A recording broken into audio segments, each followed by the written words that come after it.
परमेश्वर के दैनिक वचन। जिस कार्य को परमेश्वर करता है वो उसके देह के अनुभव का प्रतिनिधित्व नहीं करता। जिस कार्य को मनुष्य करता है वो मनुष्य के अनुभव का प्रतिनिधित्व करता है। हर कोई अपने व्यक्तिगत अनुभव की बात करता है। परमेश्वर सीधे तौर पर सत्य व्यक्त कर सकता है, जबकि मनुष्य केवल सत्य का अनुभव करने के पश्चात तदनुरूप अनुभव को व्यक्त कर सकता है। परमेश्वर के कार्य में कोई नियम नहीं होते और वो समय या भौगोलिक सीमाओं से मुक्त है। वो जो है उसे वो किसी भी समय कहीं पर भी प्रकट कर सकता है। उसे जैसा अच्छा लगता है वो वैसा ही करता है। मनुष्य के कार्य में परिस्थितियां और संदर्भ होते हैं। उनके बिना वो कार्य करने में असमर्थ होता है और वो परमेश्वर के बारे में अपने ज्ञान को व्यक्त करने या सत्य के बारे में अपने अनुभव को व्यक्त करने में भी असमर्थ होता है। ये बताने के लिए कि ये परमेश्वर का कार्य है या मनुष्य का, तुम्हें बस उनके बीच अंतर की तुलना करनी है। यदि कोई कार्य स्वयं परमेश्वर द्वारा नहीं किया गया है और वो केवल मनुष्य का ही कार्य है, तो तुम्हें आसानी से पता चल जाएगा कि मनुष्य की शिक्षाएं ऊंची हैं, जो किसी की भी क्षमता से परे हैं। उसके बोलने का अंदाज, चीजों को संभालने का उसका सिद्धांत और कार्य करने का उसका अनुभवी और सधा हुआ तरीका दूसरों की पहुंच से बाहर होते हैं।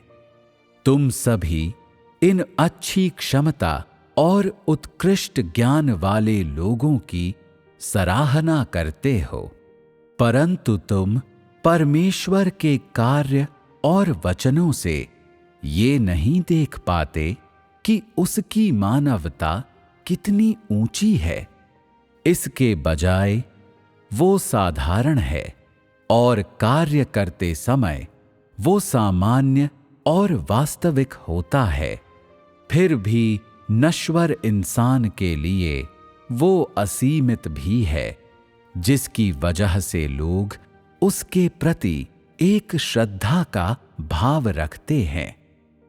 शायद किसी व्यक्ति का अपने कार्य में अनुभव विशेष रूप से ऊंचा हो या उसकी कल्पना और तर्क शक्ति विशेष रूप से ऊंची हो और उसकी मानवता विशेष रूप से अच्छी हो। ये चीजें केवल लोगों की प्रशंसा ही अर्जित कर सकती हैं, परंतु उनके अंदर श्रद्धा या भय जागृत नहीं कर सकती। सभी लोग ऐसे लोगों की प्रशंसा करते हैं जो अच्छी तरह कार्य कर सकते हैं, विशेष रूप से जिनका अनुभव गहरा होता है और जो सत्य का अभ्यास कर सकते हैं। परंतु ऐसे लोग कभी भी श्रद्धा प्राप्त नहीं कर सकते, केवल प्रशंसा और ईर्ष्या प्राप्त कर सकते हैं। परंतु जिन लोगों ने परमेश्वर के कार्य का अनुभव कर लिया है, वे परमेश्वर की प्रशंसा नहीं करते, बल्कि उन्हें लगता है कि परमेश्वर का कार्य मनुष्य की पहुंच से परे है और ये मनुष्य के लिए अथाह है। ये तरोताजा और अद्भुत है।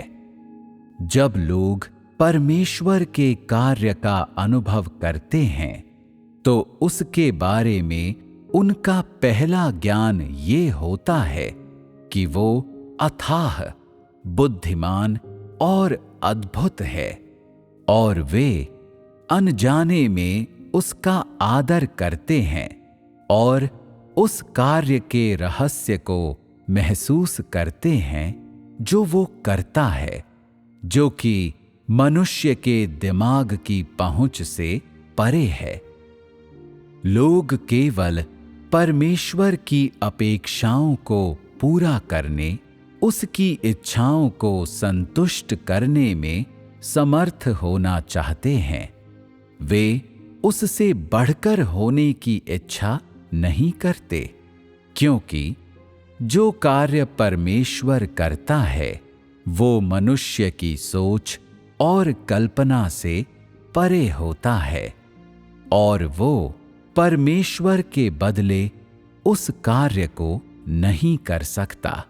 यहाँ तक कि मनुष्य खुद अपनी कमियों को नहीं जानता, फिर भी परमेश्वर ने एक नया मार्ग प्रशस्त किया है, और वो मनुष्य को एक अधिक नए और अधिक खूबसूरत संसार में ले जाने के लिए आया है, जिससे मनुष्य ने नई प्रगति और एक नई शुरुआत की है।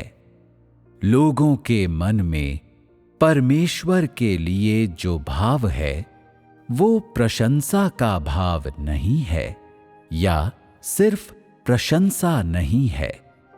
उनका गहनतम अनुभव श्रद्धा और प्रेम है, और उनकी भावना ये है कि परमेश्वर वास्तव में अद्भुत है।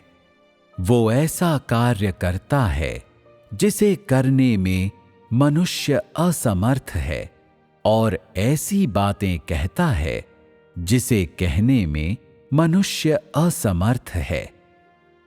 जिन लोगों ने परमेश्वर के कार्य का अनुभव किया है, उन्हें हमेशा एक अवर्णनीय एहसास होता है। पर्याप्त गहरे अनुभव वाले लोग परमेश्वर के लिए प्रेम को समझ सकते हैं। वे हमेशा उसकी मनोरमता को महसूस कर सकते हैं, महसूस कर सकते हैं कि उसका कार्य बहुत बुद्धिमत्तापूर्ण और बहुत अद्भुत है, और परिणाम स्वरूप उनके बीच असीमित सामर्थ्य उपजती है।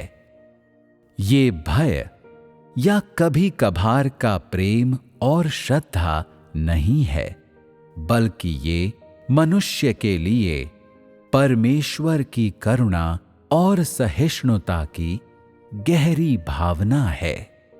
हालांकि जिन लोगों ने उसकी ताड़ना और न्याय का अनुभव किया है, उन्हें बोध है कि वो प्रतापी है और अपमान सहन नहीं करता। यहाँ तक कि जिन लोगों ने उसके अधिकांश कार्य का अनुभव किया है, वे भी उसकी थाह पाने में असमर्थ हैं। जो लोग सचमुच उसका आदर करते हैं, जानते हैं कि उसका कार्य लोगों की धारणाओं से मेल नहीं खाता, बल्कि हमेशा उनकी धारणाओं के विरुद्ध होता है। उसे लोगों की संपूर्ण प्रशंसा की आवश्यकता नहीं है, या वे उसके प्रति समर्पण भाव का दिखावा करें, बल्कि वो चाहता है कि उनके अंदर सच्ची श्रद्धा और सच्चा समर्पण हो। उसके इतने सारे कार्य में सच्चे अनुभव वाला कोई भी व्यक्ति उसके प्रति श्रद्धा रखता है, जो प्रशंसा से बढ़कर है। लोगों ने ताड़ना और न्याय के उसके कार्य के कारण उसके स्वभाव को देखा है, और इसलिए वे हृदय से उसका आदर करते हैं। परमेश्वर श्रद्धेय और आज्ञा पालन करने योग्य है, क्योंकि उसका अस्तित्व और उसका स्वभाव सृजित प्राणियों के समान नहीं है। ये सृजित प्राणियों से ऊपर है। परमेश्वर स्व अस्तित्वधारी, चिरकालीन और गैर सृजित प्राणी है और केवल परमेश्वर ही श्रद्धा और समर्पण के योग्य है। मनुष्य इसके योग्य नहीं है। इसलिए जिन लोगों ने उसके कार्य का अनुभव किया है और जिन्होंने सचमुच में उसे जाना है, वे उसके प्रति श्रद्धा रखते हैं। लेकिन जो लोग उसके बारे में अपनी धारणाएं नहीं छोड़ते, जो उसे परमेश्वर मानते ही नहीं, उनके अंदर उसके प्रति कोई श्रद्धा नहीं है। हालांकि वे उसका अनुसरण करते हैं, फिर भी उन्हें जीता नहीं जाता। वे प्रकृति से ही अवज्ञाकारी लोग हैं। वो ऐसे परिणाम को प्राप्त करने के लिए इस कार्य को करता है ताकि सभी सृजित प्राणी सृजनकर्ता का आदर करें, उसकी आराधना करें और बिना किसी शर्त के उसके प्रभुत्व के अधीन हो सकें। उसके समस्त कार्य का लक्ष्य इसी अंतिम परिणाम को हासिल करना है। यदि जिन लोगों ने ऐसे कार्य का अनुभव कर लिया है, वे परमेश्वर का जरा सा भी आदर नहीं करते हैं। यदि अतीत की उनकी अवज्ञा बिल्कुल भी नहीं बदलती है, तो उन्हें निश्चित ही हटा दिया जाएगा। यदि परमेश्वर के प्रति किसी व्यक्ति की प्रवृत्ति केवल दूर से ही प्रशंसा करना या सम्मान प्रकट करना है और जरा सा भी प्रेम करना नहीं है, तो ये वो परिणाम है जिस पर वो व्यक्ति आ पहुंचा है, जिसके पास परमेश्वर से प्रेम करने वाला हृदय नहीं है और उस व्यक्ति में पूर्ण किए जाने की शर्तों का अभाव है।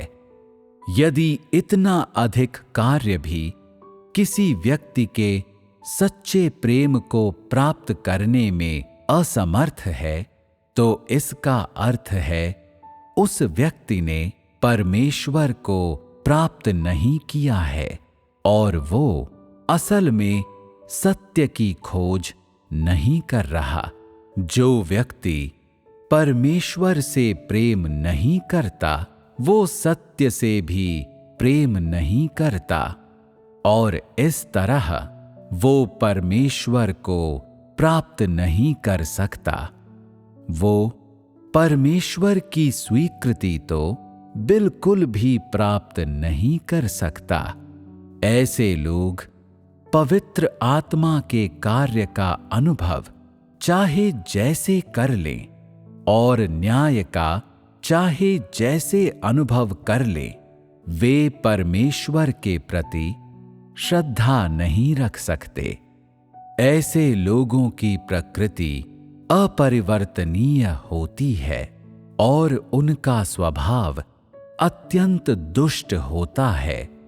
जो लोग परमेश्वर पर श्रद्धा नहीं रखते, उन्हें हटा दिया जाएगा।